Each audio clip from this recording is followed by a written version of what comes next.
வரஹ்மத்துல்லாஹி வபரகாத்துஹு.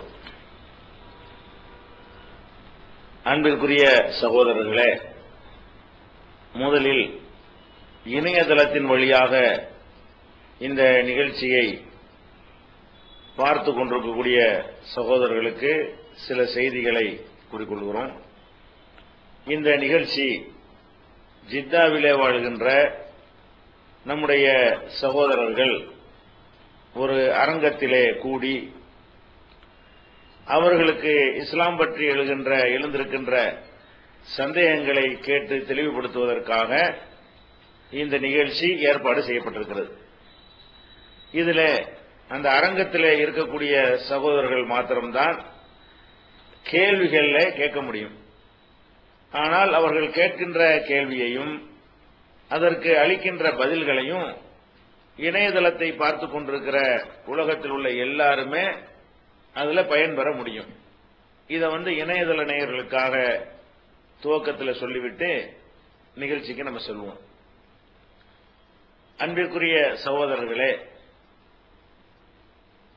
உங்களுடைய சந்தேகங்களை தெளிவுபடுத்துவதற்கான இந்த நிகழ்ச்சியில துவக்க உரையாக வருகிற ஜனவரி 27ஆம் தேதியன்று சென்னையிலும் மதுரையிலும் உயர்நீதிமன்றங்களின் முன்னிலையில் நாம் நடத்தவிருக்கின்ற கண்டன பேரணியையும் கண்டன ஆர்ப்பாட்டத்தையும் பற்றி சில செய்திகளை உங்கள் மத்தியிலே பதிவு செய்துவிட்டு நாம் கேள்வி பதில் நிகழ்ச்சிக்கு செல்லலாம் என்று நினைக்கிறோம்.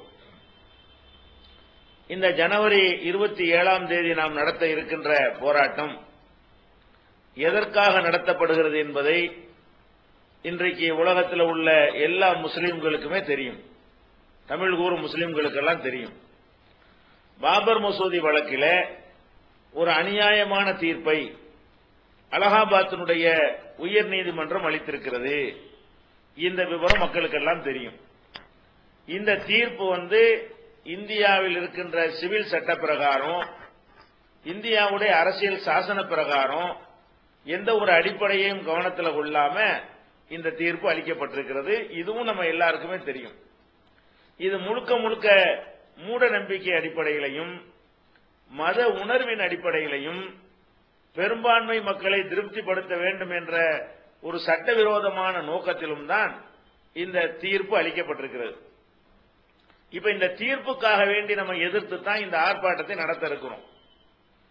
இந்த தீர்ப்பை எதிர்த்து நம்ம ஆர்ப்பாட்டம் நடத்தினால் அதுல என்ன நன்மை, இந்த தீர்ப்பினால் நமக்கு என்னென்ன பாதிப்புகள் ஏற்படும், எதிர்காலத்தில் என்னென்ன பாதிப்புகள் ஏற்படும், இந்த ரெண்டு விஷயங்களை மாத்திரம் உங்களுடைய கவனத்திற்கு நான் கொண்டு வர விரும்புகிறேன்.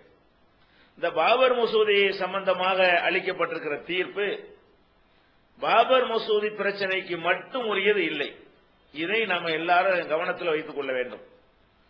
ஏனென்று சொன்னால், இந்தியாவில் நம்ம நாட்டில் கீழ் நீதிமன்றங்கள்ல ஒரு வழக்கில் தீர்ப்பளிப்பார்கள் என்று சொன்னா அந்த தீர்ப்பு அந்த வழக்குக்கு மட்டும் உரியதுதான். அதை வைத்துக் கொண்டு இன்னொரு வழக்கில் அதை ஆதாரமாக காட்டி தீர்ப்பளிக்க முடியாது. அதே நேரத்தில் உயர் நீதிமன்றங்களையும் உச்ச நீதிமன்றத்திலையும் ஒரு வழக்குக்கு தீர்ப்பளிப்பார்கள் என்று சொன்னா அதுக்கு எந்த விதமான சட்ட கிரவுண்ட் அவங்க காட்டாம தீர்ப்பளித்தாலும் கீழே உள்ள நீதிமன்றங்கள் என்ன செய்யலாம்னா அதே மாதிரி ஒரு வழக்கு அவங்கள்ட்ட வரும் பொழுது வேற எந்த சட்ட ஆதாரத்தையும் அவங்க காட்ட வேண்டியதில்லை. அலகாபாத் தீர்ப்பின் அடிப்படையில் என்று சொல்லிட்டாங்கன்னா முடிஞ்சு போச்சு கதை. இப்ப அலகாபாத் தீர்ப்பின் அடிப்படையில் நாங்கள் இந்த தீர்ப்பை வழங்குகிறோம் அப்படின்னு சொல்லி கீழ் நீதிமன்றங்கள்ல ஒரு பள்ளிவாசல் சம்பந்தமாக கேஸ் வரும் பொழுது அவர்கள் இதையே ஆதாரமாக காட்டினால் அது செல்லும்.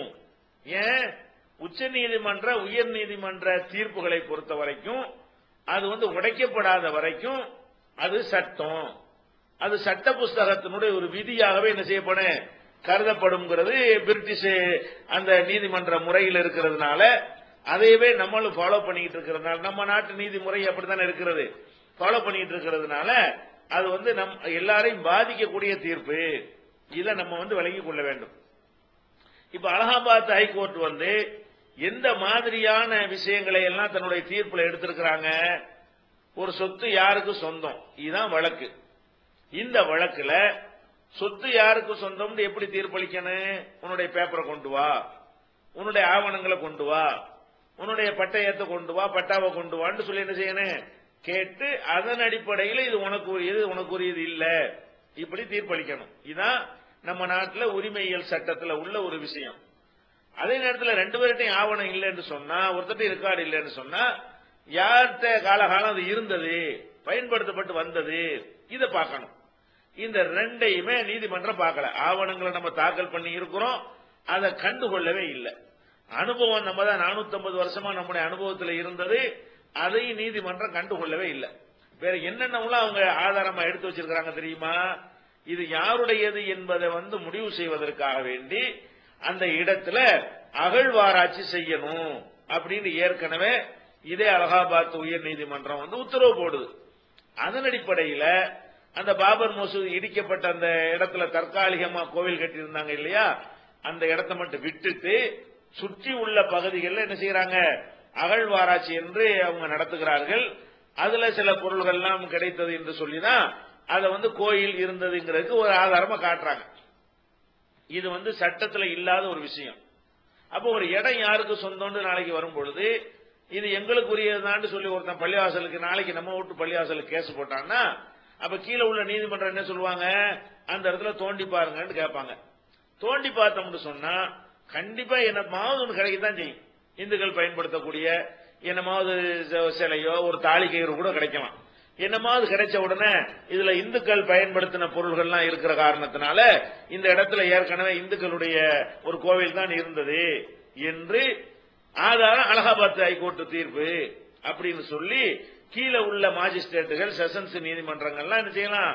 தீர்ப்பளிக்க முடியும். அப்ப இந்த அலகாபாத் நீதிமன்றத்தில் எடுத்துக்கொண்ட ஒவ்வொரு கிரவுண்டுமே அது சட்ட அங்கீகாரம் பெறும் என்கிறத கவனத்தில் கொண்டு பார்த்தால் இது பாபர் மசூதிக்கு மட்டும் உள்ள ஒரு பிரச்சனை கிடையாது. நம்ம ஊர்களில் உள்ள பள்ளி வாசலை கூட ஒருத்தன் கைப்பற்ற நினைத்தால், இந்த நீதிபதி இதே மாதிரி கிறுக்கு நீதிபதி எவனாவது இருந்தால் இந்த அலகாபாத்துடைய நீதிமன்றங்களுடைய இந்த உத்தரவை காரணம் காட்டி அவன் அகழ்வாராய்ச்சி பண்ணு சொல்றதுக்கு வாய்ப்பு இருக்கிறது. இந்த அகழ்வாராய்ச்சி பொய், அது ஒரு விஷயம். நம்ம கேட்பது என்னன்னா, அகழ்வாராய்ச்சி செய்யுங்கிறது ஒரு சட்டத்துக்கு தேவையா? ஒரு இடம் யாருக்கு சொந்தம்ங்கிற வழக்குல அந்த தோண்டி பார்க்கணும் அந்த இடத்தை அப்படிங்கிறது உலகத்துல எந்த நாட்டிலாவது சட்டமா இருக்காண்டா? இல்ல. உலகத்துல எந்த நாட்டிலையும் கிடையாது, இந்தியாவிலையும் கிடையாது. எந்த ஒரு நாட்டிலையும் சொத்துக்கு சொந்தம் யாருன்னு கேட்கும் போது இடத்த தோண்டுன்னு சொல்லக்கூடிய ஒரு சட்ட விதிமுறையே கிடையாது. இந்த கிற்கனவு அது மாதிரி என்ன செய்யறான்? தோண்டி பார்க்க சொல்லி உத்தரவு போடுறான். அப்ப இதே மாதிரி தோண்டி பார்த்தா என்னவாகும்? நம்ம ஏற்கனவே நம்ம பார்த்திருக்கிறோம், சென்னையில இந்த தியாகராய நகர்னு சொல்லுவாங்க இல்லையா, டி நகருங்கிறாங்கல்ல, அந்த டி நகர்ல அப்ப ரொம்ப ஃபேமஸ் இல்லாத நேரம், இப்ப பெரிய வியாபார வர்த்தக நிறுவனங்கள்லாம் பெருகி போய் ரொம்ப மதிப்புடைய ஒரு இடமா இன்னைக்கு இருக்கிறது. அன்னைக்கு அவ்வளவுக்கு முக்கியத்துவம் இல்லாத ஒரு ஏரியாவா இருக்கும் பொழுது அந்த இடத்துல முஸ்லீம்கள்லாம் ஒரு பள்ளிவாசலுக்காக என்ன பண்றாங்க? ஒரு இடத்தை வாங்குறாங்க. வாங்கி கட்டுறதுக்கு முன்னாடி ஒரு காம்பவுண்ட் வச்சிருக்காங்க. அதுல என்ன பண்றாங்க? ராத்திரியா ஒரு பிள்ளையார் சிலையை கொண்டு புதைச்சு வச்சு மரத்தூள்லாம் போட்டு ஐஸ் கட்டிலாம் வச்சு மண்ணை போட்டு மூடிவிட்டாங்க. மூணு என்னவாகுது? அந்த மரத்தூள் ஐஸ்னால ஊறி போன உடனே அப்படியே அந்த உப்பி என்ன செய்யறது? இந்த சிலை அப்படி வெளியே தள்ளுகிறது. உடனே என்ன பண்ண? கூட்டமா பிள்ளையார் அவருடைய இடத்துல அவதரிச்சு விட்டாரு, எங்களுக்கு தான் சொந்தம்னாங்க. அப்ப டிஎம்கே கவர்மெண்ட் ஆட்சியில் இருந்த நேரம், முந்திலாம் கொஞ்சம் கருணாநிதி கொஞ்சம் பகுத்தறிவாதியா இருந்தார். அந்த நேரத்தில் என்ன பண்ணாரு? இது என்னடான்னு சொல்லிட்டு உடனே பிள்ளையாரத்தையும் கொஞ்சம் போலீஸ் ஸ்டேஷன் உடனே வைக்க சொல்லிவிட்டு அதை வச்சது யாருன்னு பார்த்தா எங்க பிள்ளையார் சில காணா போயிருக்குங்கிறதெல்லாம் எடுக்க சொல்லி அது இன்னொரு இடத்துல அது மாதிரி காணா போயிருக்கு, ஒரு சிலையை கவாண்டு போயிருக்காங்க. அது யாருன்னு பார்த்தா அதிமுக எம்எல்ஏ சுப்பிரமணியன் ஒரு ஆள் இதை பண்ணியிருக்கிறான்னு கண்டுபிடிச்சு அவனே அரெஸ்ட் பண்ணி பிள்ளையாரை அரெஸ்ட் பண்ணி உள்ள வச்சு விட்டாரு. இது அன்னைக்கு உள்ள நிலைமை அப்படி. இன்றைக்கு என்னவாக? இந்த மாதிரி ஒருத்தன் பண்ணான்னு சொன்னா இந்த அலகாபாத்துல தோண்டி இடத்துக்கு ஒரு தூணு கிடைச்சு சில கிடைச்சுன்னு சொல்லி இருக்கிறாங்க. பிள்ளையார நேரடியா வந்திருக்காரு, அவங்கள்ட்ட கொடுத்துருப்போன்னு சொல்லுவானா? சொல்ல மாட்டானா? அப்ப இந்த அலகாபாத் ஹைகோர்ட்டா இருக்கிற காரணத்தினால அதுல வழங்குற தீர்ப்புகள், அதுல போடக்கூடிய உத்தரவுகள் எல்லாம் கீழே உள்ள நீதிமன்றங்கள் யூஸ் பண்ணிக்கலாம், உடைக்காத வரைக்கும், உடைச்சி எரியாத வரைக்கும் யூஸ் பண்ணலாம் அப்படின்னு வரும் பொழுது இது பாபர் மசூதியுடைய மேட்டரை தாண்டி அனைத்து பள்ளிவாசலுடைய பிரச்சனையாக மாத்திரம் இல்லாம உங்க தனிப்பட்ட சொத்துக்கள் பிரச்சனையாவும் மாறி போச்சு. உங்க சொத்து யாருக்குன்னு வந்தா கூட என்ன செய்வான்? அலகாபாத்ல தோண்டி பார்க்க சொல்லிட்டாங்கன்னு சொன்னா என்னவாகிறது? நம்ம காசு கொடுத்து வாங்கின சொத்து நமக்கு இல்லாம போயிடும். உதாரணமா இந்துக்கள் இருக்கிற இடத்துல நம்ம வாங்கியிருப்போம், தோண்டி பார்த்தா அவங்களுடைய சாமான் வந்து அது கிடைக்கும், உடனே நமக்கு இல்லைன்னு சொல்லி போடுவாங்க. அப்ப இந்த மாதிரியான ஒரு அநீதி வந்து இந்த தீர்ப்பில் அளிக்கப்பட்டிருக்கு. ஒண்ணு. அடுத்து என்ன தீர்ப்பு? ஒருத்தன் வந்து இந்த 3 பங்கு கொடுத்தாங்க. பாபர் மசூதுடைய அந்த இடத்தை வந்து மொத்த கேஸ்ல 4 பேர் இருந்தாங்க. ஒரு ஆளை தள்ளுபடி பண்ணிவிட்டான். யாரை தள்ளுபடி பண்ணிட்டான்? வக்ஃபு வாரியத்தை வந்து நீ வந்து வழக்குல நீ இருக்க முடியாதுன்ட்டான். ஏண்டான்னு கேட்கும் பொழுது, நீ வந்து இந்த சம்பவம் நடந்து 12 வருஷத்துக்குள்ள நீ வந்து வழக்கு போட்டிருக்கனே, 12 வருஷம் தாண்டி போச்சு. அந்த நேரத்தில் அப்படி சட்டம் இருந்துச்சு, 12 வருஷத்துக்குள்ள சிவில் வழக்குகளா இருந்தா நம்ம சொத்தை ஒருத்தன் அபகரிச்சுக்கிட்டான்னு வைங்களேன், அபகரிச்ச உடனே கேஸ் போடலாம், 12 வருஷம் வரைக்கும் கேஸ் போடலாம். 12 வருஷம் வரைக்கும் நம்ம கேஸ் போடாம இருந்துட்டோம்னா அதுக்கப்புறம் சட்டப்படி கிளைம் பண்ண முடியாது நமக்கு. அப்படி ஒரு ரூல் வந்து ஊபியில வந்து அந்த நேரத்தில் இருந்தது. இவங்க என்ன பண்றாங்கன்னா 12 வருஷம் வந்து கேஸ்ல நுழையாம லேட்டா நுழைஞ்சதுனால, நீ 12 வருஷம் கழிச்சு வந்ததுனால உன் மனு டிஸ்மிஸ்ன்ட்டாங்க. அப்ப வந்து வக்ஃபு போர்டு அதுல இல்லாம போயிடுச்சு. அடுத்து யாரு? அந்த பள்ளிவாசலுக்காக வேண்டி ஆரம்பம் முதல்ல பிரச்சனையை எடுத்து உள்ளூருடைய நிர்வாகியா இருந்த ஒரு ஹமீது அன்சாரி, ஹாசிம் அன்சாரி ஒரு ஆள் தான் கேஸ் போடுறாரு. அவருடைய கேஸுக்கு தான் என்ன பண்ணிருக்காங்க, 3ல 1 நீ வச்சுக்கங்கிறாங்க. அவர் ஒரு ஆள் கேஸ் போட்டாரா? இன்னொரு ஆளுக்கு யாருன்னு கேட்டா நிர்மகி அகோராண்டு ஒரு பார்ட்டி வந்து கேஸ் போடுறாங்க. அவன் எப்படி கேஸ் போடுறான் தெரியுமா? அலகாபாத் ஹைகோர்ட்ல இத வந்து பெரிய போர்ஜரி, ஒரு அயோக்கியத்தனமான ஒரு மோசடித்தனமான கேஸ். இப்படி வந்து தனிநபர்கள் சொத்துக்கள் விஷயமாக இந்த மாதிரி கேசுகள் வந்து போடுற ஒரு வழக்கம் இருக்கிறது. அதாவது மோசடிக்காரங்க என்ன செய்வாங்க, அது மாதிரி கேஸ் போடுவாங்க. எப்படி போடுவாங்க தெரியுமா? நம்ம இடம் வைத்துக் கொள்ளுங்க, நம்ம இடத்துல நம்ம பட்டா வச்சிருப்போம், பட்டயமெல்லாம் வச்சிருப்போம், நம்ம தான் வீட்டுல குடியிருக்கவும் செய்வோம். இவன் எப்படி கேஸ் போடுவான்னு கேட்டா, நீதிபதியை சரி கட்டிக்கிட்டு அந்த இடத்துல அவன் இருக்கிற மாதிரி கேஸ் போடுவான். நான் வந்து 30ஆம் நம்பர் பிளாட்ல நான் இருந்துகிட்டு இருக்கிறேன், அவன் இருக்கவன் நம்ம தான் இருப்போம். 30ஆம் நம்பர் பிளாட்ல நான் இருக்கிறேன், எனக்கு வந்து இன்னார் வந்து எனக்கு டிஸ்டர்ப் பண்ணிட்டு இருக்கிறாரு, அவர் இடைஞ்சல் பண்ணக்கூடாது உத்தரவு தாங்கன்னு போய் கேட்பான். நீதிபதி என்ன பண்ணுவான்? அப்படியா சொல்லி இடைக்கால தடைன்னு ஒரு தடையை கொடுத்துருவானா, இந்த ஆர்டர் வாங்கி வச்சுட்டு நம்மளை வெளியேற்றிடுவான். அப்ப அவன் இருக்கவே இல்லை, இல்லாம இருந்துகிட்ட நம்ம இடத்துல அவன் இருப்பதாக சொல்லி கோர்ட்ல என்ன செய்வான், ஒரு கேஸ போட்டு அது மாதிரி ஒரு ஆர்டர் கேட்பான். அந்த நீதிபதிகள் கொடுத்துருவாங்க, சரி கட்டியும் கொடுப்பாங்க, விளங்காமையும் கொடுப்பாங்க. இதெல்லாம் உண்டு. இத கருத்துல கொண்டு என்ன பண்றாங்க, பாபர் மசூதிக்கு அந்த மாதிரி கேஸ போடுறான் ஒருத்தன். என்ன போடுறான்? அந்த இடத்துல எந்த மசூதியும் கிடையாது, இப்பவும் கிடையாது, அப்பவும் கிடையாது, எப்பவும் கிடையாது.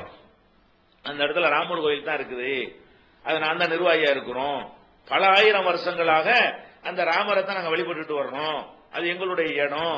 அந்த இடத்துல பள்ளிவாசல் இருக்கும், கோயில் இருந்து பாபர் இடிக்கவும் இல்ல, பாபர் பள்ளிவாசல் கட்டவும் இல்ல, இருந்தது இருப்பது இருந்து கொண்டு இருப்பது எல்லாமே என்னதான், அது கோயில் தான், அதுக்கு நாங்க தான் நிர்வாகின்னு கேச போடுறோம். இது தனிநபர் சொத்துக்கு இப்படி பொய்யா கேஸ் போட்டா நீதிபதி தெரியாம இருக்கலாம். இது பாபர் மசூதி பள்ளிவாசல் இருக்குங்கிற உலகத்துக்கே தெரியுமே, இது தெரியாத ஒருத்தன் உலகத்தில் எவனாச்சும் இருப்பானா? உலகத்திலேயே ஒரு கிறுக்கனு கூட, சாதாரண பொதுமக்கள் கூட தெரியும். இவன் என்ன பண்றான் நீதிபதி, அட என்னடா கிறுக்கு பேரோட பள்ளிவாசல் தான் இருந்துகிட்டு இருக்கு, எங்கடா கோயில் எங்கடா இருக்குது, ஏன்டா அந்த மாதிரி பொய் சொல்றீங்க அப்படின்னு கேட்காம அவனுடைய மனுவை ஏத்துக்கொண்டுதான் அவங்க ஆதியில இருந்து கோயில் வச்சுக்கிட்டு இருக்கிறாங்க, முஸ்லீம்கள் டிஸ்டர்ப் பண்ணக்கூடாதுங்கிறாங்க. அதனால அவங்களுக்கு 3ல 1ங்கிறான். அப்ப தீர்ப்பு எப்படி ஆகுது? நம்முடைய இடத்துல வந்து பள்ளிவாசல் இருக்கிற ஒரு இடத்தை பள்ளிவாசல் இல்ல அது கோயில் தான் இருந்துகிட்டு இருக்குது அப்படின்னு ஒருத்தன் கேஸ் போட்டால் அவனுக்கு சாதகமா தீர்ப்பளிக்கலாம். ஆதாரம் அலகாபாத் ஹைகோர்ட். உங்களுக்கு சென்னையில மக்கா மசூதி பள்ளிவாசல் இருக்கிறது, ஒருத்தன் என்ன செய்யுமா, மக்கா மசூதிக்கு இப்படி கேஸ் போடலாம். எப்படி போடலாம்? இந்த மாதிரி மவுண்ட் ரோட்ல அண்ணா சாலையில வந்து எங்களுக்கு ஒரு வரசக்தி விநாயகர் கோயில் ஒன்று இருக்கிறது, அதுல நாங்கள் பல 100 வருஷமா வழிபட்டு இருக்கிறோம், அந்த இடத்துல இந்த மாதிரி சில ஆளுக்கு வந்து முஸ்லீம்கள் வந்து என்ன செய்யறாங்க, அது எங்களுக்கு டிஸ்டர்ப் பண்ணிட்டு இருக்கிறாங்க, அவங்க டிஸ்டர்ப் பண்ணக்கூடாதுன்னு உத்தரவு போடுங்கன்னு கேட்பான். இவன் என்ன பண்ணுவான், அலகாபாத் ஹைகோர்ட்டை காட்டி நீ டிஸ்டர்ப் பண்ணாதேன்றுவானா, கடைசியில் அதை வச்சுட்டு உங்களை வெளியேற்றிடுவான். அப்ப இது உலகத்துல எந்த எவனும் இப்படி தீர்ப்பளிச்சது இல்ல. பாபர் மசூதி இருந்தது நேசம், இடிக்கப்பட்டது நேசம், சிலையை வச்சது நேசம், அது சம்பந்தமான நிறைய எஃப்ஐஆர்கள் வந்து இருக்கிறது நேசம், இவங்க ஆவணங்கள்லாம் கொண்டே காட்டி இருக்கிறாங்க அது நேசம். இவ்வளவும் இருந்து ஊரறிய உலகறிய இருந்துகிட்டு இருக்கும் போது நிர்மகி அகோராங்கிறவன் வந்து ஒரு கேச போடுறான், அது பள்ளிவாசல இருக்கலன்னு சொல்லி அவனை ஏத்துக்கிட்டு அவனுக்கு ஒரு பங்கு கொடுத்து விட்டாங்க. அடுத்து என்ன பண்றான், இன்னொருத்தன் கேச போடுறான். இவன் யாருன்னு கேட்டா இது ராமர் கேஸ் போடுறாரு, ராமரே இப்ப கேஸில் நுழைகிறாரு. ராமர் இப்படி கேஸ் போடுவாரு அப்படின்னு கேட்டா, நம்ம நாட்டில் வந்து மைனர்களுக்குன்னு ஒரு தனி சட்டம் இருக்கிறது. அவங்க வந்து ஒரு 12 வருஷத்துக்குள்ள இந்த சிவில் வழக்கு தொடரணும்னு அவங்களுக்கு விதி கிடையாது. லேட்டா கூட தொடரலாம். இன்னைக்கு என்னுடைய சொத்தை பறிச்சுட்டாங்கன்னு சொன்னா 12 வருஷத்துக்குள்ள நான் வழக்கு போடணுங்கிறது மேஜர்களுக்கு தான். மேஜர்னா 18 வயசுக்கு மேல உள்ளவங்களுக்கு. மைனர்களா இருந்தாங்கன்னு சொன்னா அவங்க எத்தனை வருஷம் கழிச்சு கூட கேஸ் போடலாம். இப்ப என்ன பண்றாங்கன்னா, ராமர் பேச மாட்டார்ல, அதனால ஒரு மைனரா பேச மாட்டார்னால அது வந்து குழந்தை ராமர். அவரு குழந்தை ராமரா இருக்கிறதுனால அவர் மைனர். எப்பதான் மேஜர் ஆவாரு? அவர் பர்மனன்ட் மைனர். அவர் அது பர்மனன்டா அவர் மைனரா தான் இருப்பாரு. அதனால வந்து என்ன செய்யறாருன்னா மைனர் கேஸ் போடுறாரு. மைனர் வந்து தானா போட முடியாது, கார்டியன் தான் போடுவாரு. மைனருக்காக ஒருத்தன் கார்டியனா போய் கேஸ் போடுறான். இந்த கார்டியன் யாரு தெரியுமா? இதே அலகாபாத் ஹைகோர்ட்ல தலைமை நீதிபதியா இருந்து ரிட்டையர்ட் ஆனவன். ஒரு நீதிபதிக்கு தான் அந்த கிறுக்குத்தனம் வருது பாருங்களேன்.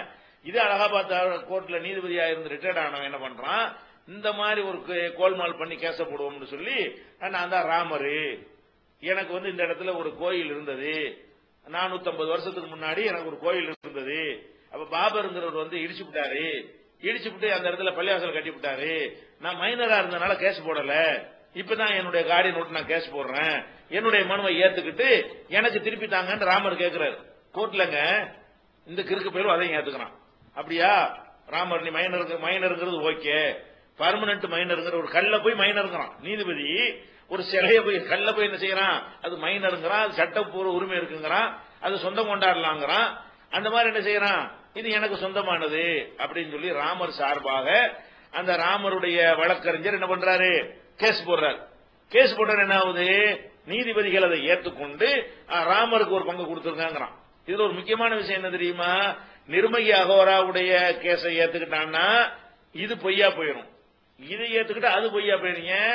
இவன் சொல்றான் கோயிலே இல்லங்கிறான், பள்ளிவாசல் இருக்கு, பள்ளிவாசல கிடையாது, கோயில் தான் இருக்கு, இடிக்கலங்கிறான். இவன் இடிக்கலங்கிறது சரி, நீ 3ல 1 வச்சுக்கங்கிறான். இவன் என்ன சொல்றான், ராமர் என்ன சொல்றாரு, ராமர் சார்பா உள்ள கார்டியன் என்ன சொல்றான், அந்த இடத்துல கோயில் இருந்து பாபர் இடிச்சு விட்டாருங்கிறான். இடிச்சு விட்டாருங்கிற அதுவும் சரிங்கிறான், இடிக்கலங்கிறான் அதுவும் சரிங்கிறான். 2 பேருக்கு நினைச்சுக்க, 2 பேரும் சொந்தம் கொண்டாடிட்டீர்ல, நீ 3ல 1 வச்சுக்க, நீ 3ல 1 வச்சுக்க. அப்புறம் என்ன நம்ம ஆளுக்களை போட்டுட்டு எங்க பள்ளிவாசல் தாங்கிறீல்ல, நீ இதுன்னு சொல்ற, பள்ளிவாசல இருந்துச்சுங்கிற, நீ ஒரு 3ல 1 வச்சுக்கங்கிறான். அப்ப வந்து இதை ஏத்துக்கிறேன், அது 2 ஏத்துக்கிற கூடாது. 3 ஒண்ணுக்கு ஒண்ணு முரண்பட்டதுங்க. ஒண்ணு அவனுக்குரியதுன்னு சொல்லி தொலைஞ்சாலும் அது ஒரு கிரவுண்ட்னு வச்சுக்கலாம், இவனுக்குரியதுன்னு சொன்னாலும் அது ஒரு பக்கம் வச்சுக்கலாம். ஒரு கிறுக்கம் பைத்தியக்காரன் எப்படி தீர்ப்பளிப்பானோ அந்த மாதிரி நினைஞ்சிருக்காங்க இந்த 3 பேரும் தீர்ப்பளிச்சுட்டாங்க.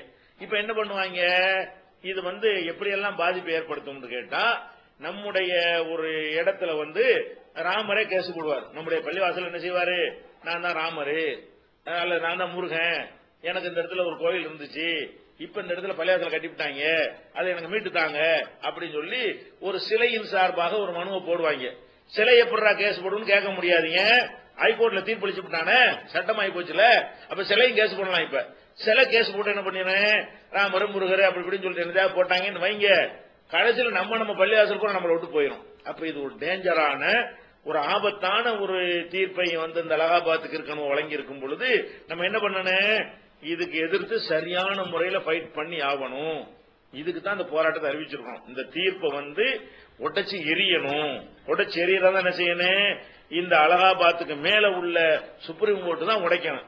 சுப்ரீம் கோர்ட் அதை உடைக்கிறதா இருந்தா நம்ம நாட்டை பொறுத்த வரைக்கும் நீதிமன்றங்கள்லாம் அரசியல்வாதிகள் மாதிரி தான் நடக்கிறாங்க.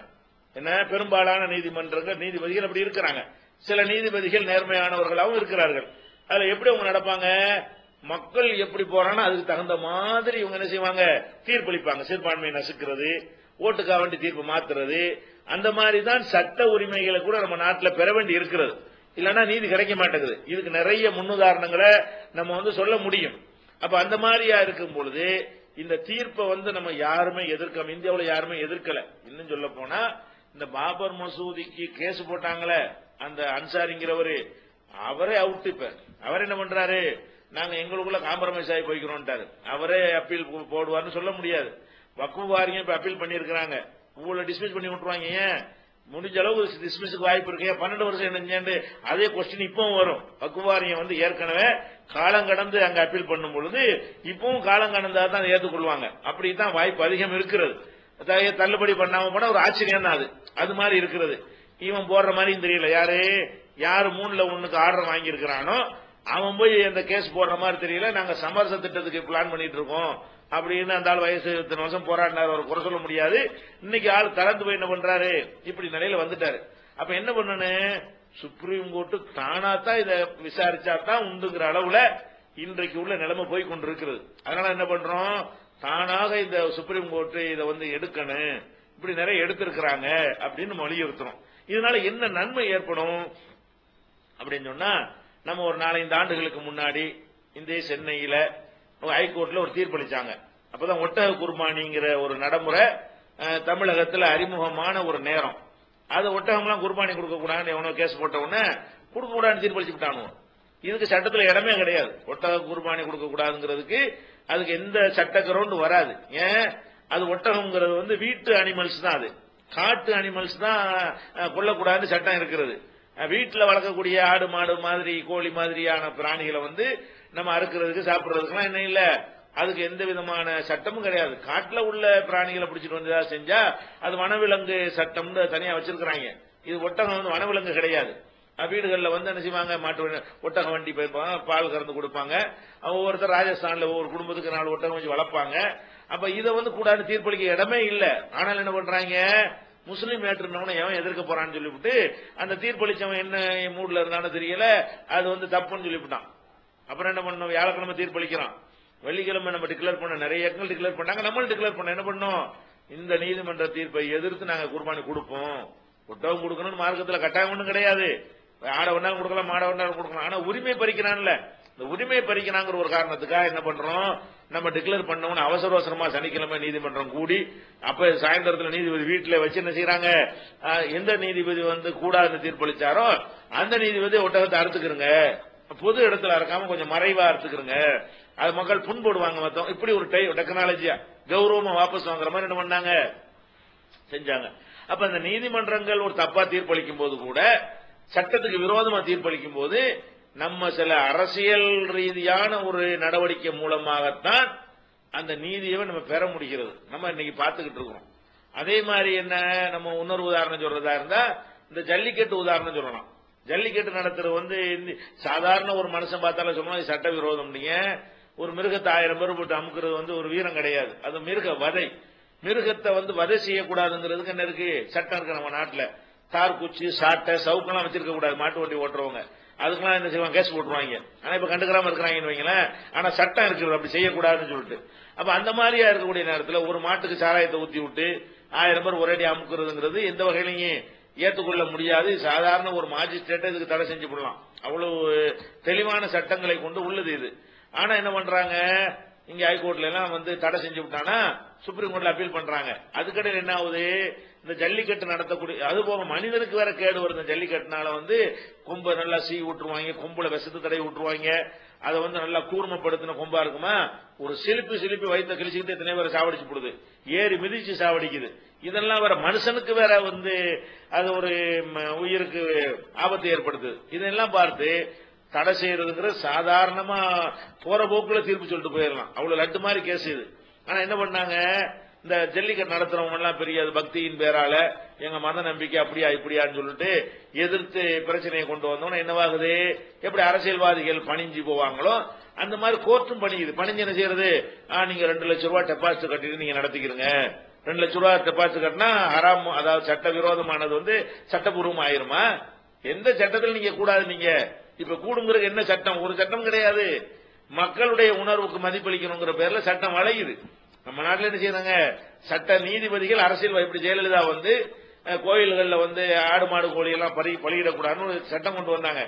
மக்களுடைய எதிர்ப்பு வந்தோன்னா தன்னால சட்டத்தை வாபஸ் வாங்கினாங்க. இது அரசியல்வாதி. அதேதான் நீதிபதிகள் இருக்கிறார்கள். நீதிபதிகள் என்ன பண்றான், ஒரு தீர்ப்பு அளிக்கிறான், மக்கள் எதிர்த்தாங்கன்னு மாற்றி தீர்ப்பளிக்கிறான். அப்ப நம்ம என்ன வழங்க வேண்டியிருக்கு, நீதிமன்றங்கள் சரியான தீர்ப்பு அளிக்கிறதா இருந்தா அது மக்கள் அதை ஏத்துக்கல அப்படிங்கறது தெளிவா காட்டணும். அதே மாதிரி ஒரு மாணவன் தாடி வைக்கிற சம்பந்தமா கேஸ் போட்டு பல ஹைகோர்ட்டுகள்லாம் அணுகி அவனுக்கு அந்த நீதி கிடைக்காம சுப்ரீம் கோர்ட் ஆனுங்கன்னா, சுப்ரீம் கோர்ட் தலைமை நீதிபதியா இருக்காரு இப்ப மார்க்கண்டே கட்சு, அவர் என்ன பண்ணாரு, அந்த மனுவை தள்ளுபடி செஞ்சது மாத்திரம் இல்லாம இந்தியாவுக்குள்ள தாலிபானிசத்தை அனுமதிக்க முடியாதுன்னாரு. அதாவது தாடி வைக்கிறது தாலிபானிசம். இது எவ்வளவு பெரிய டேஞ்சரான வார்த்தை. தாடி வச்சா குண்டு வைக்கிற அர்த்தமா? அப்ப சீக்கியர் எல்லாம் வச்சிருக்கான அவன் தாலிபானா? அப்ப அப்ப தாடினா குண்டு நுழைங்கிற அளவுக்கு அந்த உள்ள அந்த அவங்களுடைய சிந்தனை போக்கு அப்படி இருக்கிறது. முஸ்லீம்னா என்ன வேணாலும் சொல்லலாம், எப்படி வேணாலும் விமர்சிக்கலாம், எவ்வளவு கொச்சையான வார்த்தைகளை கூட என்ன செய்யலாம், ஓபன் கோர்ட்ல பேசலாம் என்கிற அளவுக்கு அந்த நீதிபதிகளுடைய போக்கு இருந்தது. அப்புறம் பெரிய அளவுல டெல்லியில உள்ள முஸ்லீம்கள் பலரும் கொந்தளிச்சு போய் எதிர்ப்பு தெரிவிச்சோன்னு என்ன பண்ணாரு, நான் என்னுடைய அந்த கருத்துக்கு மன்னிப்பு கேட்டுக் கொள்கிறேன்னு சொன்னாரு. அப்ப ஏன் கோர்ட்ல போய் சொல்லணும், அப்ப ஏன் மன்னிப்பு கேட்கணும்? அப்ப நீதிபதிகளை எப்படி இருக்கிறாங்கன்னு கேட்டா, அது சட்டப்படி தீர்ப்பளிக்கணுங்கிற நிலையை தாண்டி சட்டத்துக்கு வெளியே நின்று தீர்ப்பளிக்கிறார்கள். அப்படி அளிச்சால் அது எப்ப மாறுதுன்னா நம்முடைய எதிர்ப்புகளை வச்சுதான் மாறுது. அப்ப இந்த தீர்ப்பு அளிச்ச உடனே நம்ம போராட்டத்தை அறிவிச்சு இருக்கணும். ஆனால் உடனே அறிவிச்சோம்னு சொன்னா பெரிய ஒரு மக்கள் சக்தியை திரட்டி காட்ட முடியாது. ஏன் பெரிய அளவுல திரட்டுறதா மாநிலம் முழுவதும் உள்ள மக்களை திரட்டணும்.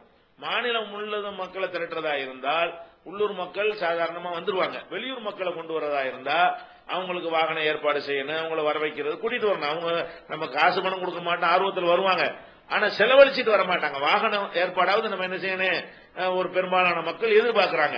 எல்லா மாநாடுகளும் அப்படி நடக்கத்தான் செய்கிறது. நம்ம வாகனங்கள் ஏற்பாடு செஞ்சுதான் கூட்டிட்டு வந்து கொண்டு இருக்கிறோம், வேற ஒண்ணும் கொடுக்க மாட்டோம். வாகன ஏற்பாடு கண்டிப்பா போராட்டங்களுக்கு நம்ம செய்யறோம். மற்றவங்க அதுக்கு மேற்கொண்டு என்ன செய்வாங்க, கட்டணம் எல்லாம் கொடுப்பாங்க. நம்ம மக்களுக்கு அந்த அளவுக்கு எல்லாம் கிடையாது, உணர்வோட வந்துடுறாங்க, அப்படிலாம் எதிர்பார்க்க மாட்டாங்க. ஆனா செலவழிச்சிட்டு வர்றது சக்தி இருக்காதுங்கிறதுனாலையும் ஒரு போராட்டம்ல ஒரு கூட்டமா போட்டதான் நல்லா இருக்கும் அப்படின்னு வருவாங்க. அப்ப நம்ம என்ன யோசிச்சோம், உடனே இதை நடத்தி இருந்தோம்னு சொன்னா மக்களை திரட்ட முடியாது. எப்படி உடனே கிளம்பி வருவாங்க, அதுக்கு பொருளாதாரம் வேணுமா இல்லையா? அந்தந்த மாவட்டங்கள்ல இருந்து மக்கள் அசம்பிள் பண்ணி கூட்டிட்டு வந்து பத்திரமா கொண்டு போய் சேர்க்கணுமா இல்லையா?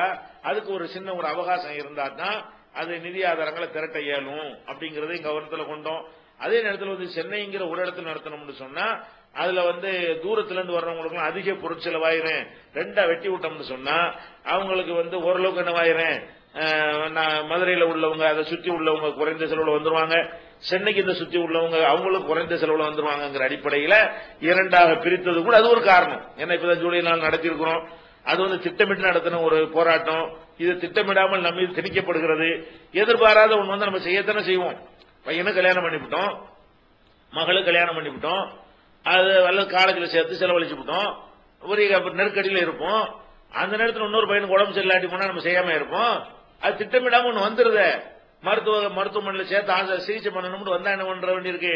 எமர்ஜென்சி வரும் பொழுது சில விஷயங்களை கணக்கு பார்க்க தனி மனிதனுக்கு ஏற்படுற மாதிரி ஒரு சமுதாயத்துக்கு இப்படியான ஒரு விஷயம் ஏற்படும்.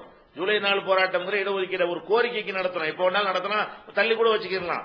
இது ஒரு நடந்த அநியாயத்தை கண்டிக்கிறதா உடனே கண்டிக்கணும், ஆறுவதற்கு முன்னாடி கண்டிக்கணும். ஒரேடியாவும் தூரமாவும் போயிடக்கூடாது, ஒரு அளவுக்கு தள்ளலாமே தவிர ஒரேடியா லாங்கா தள்ளிட்டு போக முடியாது. அந்த மாதிரியான ஒரு அடிப்படையில் இது சமுதாயத்துக்கு ஒரு நிர்பந்தம் வரும் பொழுது நிறைய தயக்கம் இருந்தது. என் மக்கள்கிட்ட போய் எப்படி கேட்கறது, இப்பதான் ஜூலை 4 நடத்திருக்கோம் அப்படின்லாம் சில பேர் சொன்னாங்க. அதெல்லாம் சமுதாயத்துக்கு திடீர்னு நோய் நம்ம பார்க்க மாட்டோமா, தனி குடும்பத்தில் அது மாதிரி நம்ம பார்க்க மாட்டோமா, இது தேவையா தேவையில்லையான்னு பாக்கிறோம். தேவைன்னா செஞ்சிட வேண்டியதானே. கொஞ்சம் தியாகம் பண்ணணும், நம்ம சொந்த விஷயத்துக்காக வேண்டி நம்ம சில சுகங்களை தியாகம் பண்ற மாதிரி பொது விஷயங்கள் வரும்போது என்ன செய்யணும், தியாகம் பண்ணணும். நம்முடைய ஒவ்வொரு பள்ளிவாசலையும் பாதுகாத்துக் கொள்ள வேண்டிய கடமை இருக்கிறது. இப்படி எல்லாம் கருத்துல கொண்டுதான் இந்த போராட்டத்தை நெஞ்சிருக்கிறோம், அறிவிச்சிருக்கிறோம். இப்படி அதிரடியா நம்ம ஒரு போராட்டத்தை அறிவிப்பதன் மூலமாக என்ன ஏற்படும் கேட்டா, ஒன்னு இந்த அலகாபாத் ஒன்னு சுப்ரீம் கோர்ட் கையில எடுக்க வாய்ப்பு இருக்கிறது. ஏன் இருக்குன்னு கேட்டா, சுப்ரீம் கோர்ட் அலகாபாத் இந்த நீதிமன்றத்தை ஹைகோர்ட்டை கடுமையா கண்டிச்சிருக்கிறது. எப்ப இந்த பாபர் மசூதி தீர்ப்புக்கு அப்புறம் வேற ஒரு வழக்குல ஒரு அங்க வருது, அலகாபாத் கோர்ட்டுக்கு எதிராக அப்பீல் போகுது. அது என்னன்னா வக்ஃப் போர்டுக்கு சொந்தமான ஒரு இடத்தை கிரிக்கெட் வரையத்துக்கு கொடுத்து விட்டாங்க. அதை எதிர்த்து வக்ஃப் வாரியம் போகுது. அப்ப அதை சரின்னு சொல்லி அலகாபாத்ல தீர்ப்பளிச்சுட்டாங்களா. அப்ப இந்த அலகாபாத் நீதிமன்றத்தை சுப்ரீம் கோர்ட் கடுமையா அங்க எல்லாம் ஊழல் பேர்வழி கரப்ஷனா இருக்கிறாங்க, எவனும் சரியில்லை அப்படின்னு கடுமையான முறையில் நினைஞ்சிருக்கிறாங்க. அலகாபாத் நீதிமன்றம் டோட்டலா மோசமான ஒரு நீதிமன்றம் அந்த வழக்குல கருத்து சொன்னாங்க. அதை மாத்தணும்னு கூட அலகாபாத் ஹைகோர்ட்ல இருந்து அப்பீல் பண்ணாங்க, அதை ஏத்துக்க மாட்டேன்டாங்க நீதிமன்றம். அப்ப உச்ச நீதிமன்றத்தை பொறுத்த வரைக்கும் நம்ம எப்படி அலகாபாத் நீதிமன்றத்தை கருதுகிறோமோ அது மாதிரியான ஒரு அபிப்பிராயத்தை தான் வைத்திருக்கிறார்கள். அதனால அவங்க சட்டப்படி நடக்காதவங்க அப்படிங்கறதுனால இந்த அப்பீல் அவங்க எடுப்பதற்கு வாய்ப்பு இருக்கிறது.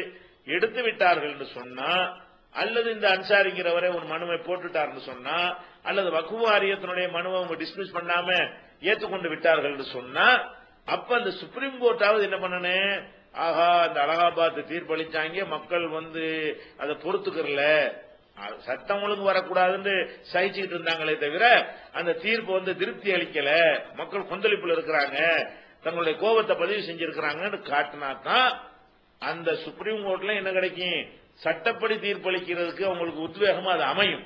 இல்லைன்னு சொன்னா நம்ம அலகாபாத்ல பண்ணி என்ன பண்ணிட்டாங்க, ஒண்ணும் பண்ணலையே, யாரும் ஒண்ணும் செய்யலையே, இதுலயும் அதே மாதிரி பண்ணி விட்டுருவோம் அப்படிங்கிற ஒரு எண்ணம் சிலருக்கு வந்து விடலாம். யார் அந்த சீட்ல இருக்க போறான்னு நமக்கு தெரியல. அந்த மாதிரி சில பேர் வந்திருந்தா கூட அவர்களுக்கு என்ன இருக்குன்னு, முஸ்லீம்கள் வந்து இதெல்லாம் அவ்வளவு ஏமாளிகள் கிடையாது, நம்ம போய் நம்மளால பிரச்சனை இது கொண்டு சிறுபான்மையா இருக்கிறோம், நம்மளால இதுக்கு பிரச்சனை உண்டாக்கணுங்கிறதுனால அமைதி காக்குறாங்களே தவிர இந்த நீதிமன்ற தீர்ப்பை ஏற்றுக்கொண்டு திருப்தி அடைந்து அமைதி காக்கல அப்படிங்கிற கருத்தை செய்யணும், பதிவு பண்ண வேண்டிய அவசியம் இருக்கிறது. அதுக்கு தான் இந்த போராட்டத்தை நம்ம செய்கிறோம். ஒருவேளை ஒரு பேச்சுக்கு இந்த அப்பீலும் பண்ணல, அவன் தானாவும் எடுத்துக்கொள்ளல என்று வைத்தாலும் நமக்கு வந்து இன்னொரு நன்மை இருக்கிறது. என்ன நன்மை, கீழே உள்ள நீதிமன்றங்கள் எல்லாம் அலகாபாத் கோர்ட்டை ஆதாரமா காட்டி தீர்ப்பளிக்கிறதுக்கு அஞ்சுவார்கள். இந்த அலகாபாத் நார கழிச்சு விட்டாங்க, அலகாபாத் ஹைகோர்ட் இந்த கதினா நம்ம எல்லாம் தீர்ப்பளிச்சோம்னா பெரிய இஷ்யூ ஆகி போயிடும், மக்கள்கிட்ட ஏத்துக்கிற அளவுல இல்ல, அது வந்து வெளிப்பா தான் இருக்கிறாங்க காட்டுவதன் மூலமாக அந்த தீர்ப்பை வேற வேற வழக்குகள்ல அதை வந்து ஆதாரமா காட்டாத ஒரு நிலைமையை நம்முடைய போராட்டங்கள் நிச்சயமா ஏற்படுத்தும். ஹைகோர்ட் நீதிபதிகளே போராட்டங்களுக்கு பிறகு தீர்ப்பை மாத்தி பேசுறாங்கன்னு சொன்னா கீழ்நிலை நீதிமன்றங்கள் மாத்தி பேசுற பெரிய விஷயமா? அதனால வந்து இந்த போராட்டம் வந்து ரொம்ப அவசியம் என்று கருதி நம்ம என்ன செஞ்சிருக்கிறோம், அறிவிச்சிருக்கிறோம். ஆனா இது வந்து ஒரு கஷ்டமான ஒரு நேரத்தில் அறிவிச்சிருக்கிறோம். ஏன் இப்பதான் ஜூலை 4 நடத்தி முடிச்சு, இப்பதான் நம்ம சொல்றோம் 6 மாசம் ஓடி போச்சுன்னு வைங்களேன். 6 மாசத்துக்கு பிறகுங்கிறது இப்பதான் சொல்ல முடியாது. இருந்தாலும் சிலருக்கு என்ன இருக்கு, ஒரு தாக்கம் இருக்கிறது, ஒரு தான் நடத்தணும் மறுபடியுமான்னு சொல்லி அது ஒரு அதை நாங்கள் உணர்கிறோம். அதனால ரெண்டா கூட பிரிச்சு வச்சிருக்கிறோம். கொஞ்சம் லாங்கா டைம் எடுத்து கூட அது கூட ஒரு காரணம் தான், பொருளாதாரத்தையும் அடிப்படையாக தான் செஞ்சிருக்கிறோம். ஆனாலும் இது தேவையா இல்ல நீங்களே யோசிச்சு பார்க்கணும். இடஒதுக்கீடுங்கிறது ஒரு துன்யாவுக்காக உள்ள ஒரு விஷயம், அதுக்கே நம்ம அவ்வளவு முக்கியத்துவம் கொடுத்தோம். இது வந்து மறுமை சம்பந்தப்பட்ட பள்ளிவாசல் சம்பந்தப்பட்ட ஒரு விஷயம், நம்ம மஸ்ஜிதுகளை காப்பாற்ற வேண்டிய ஒரு விஷயம். அல்லாஹ்வுடைய வழிபாட்டு தலங்களுக்கு ஆபத்து வந்துடக்கூடாது என்று சொன்னால் அதை வந்து நம்ம ஒரு இடஒதுக்கீட்டுக்கு போராடினதை விட வீரியமாகவும் வந்து ஒரு பெரிய சக்தியை திரட்டியும் போராடணும். அதற்கான வேலைகள் தான் நடந்து கொண்டிருக்கிறது. அதனால இதை உணர்ந்து நீங்க என்ன செய்யணும், உங்களுடைய பங்களிப்புகளை தாராளமா நீங்க கொடுத்தா தான் இங்க வந்து அந்த போராட்டங்களை நிர்வாகத்தில் உள்ளவர்கள் சிறப்பா செய்வார்கள். இவ்வளவு போதும், அந்த சட்டத்திட்டங்களை உங்களுக்கு ஏற்கனவே விளக்கியாச்சு. இத்தோடு என்னுடைய இந்த துவக்க உரையை நிறைவு செய்து கொள்கிறேன். அஸ்ஸலாமு அலைக்கும்.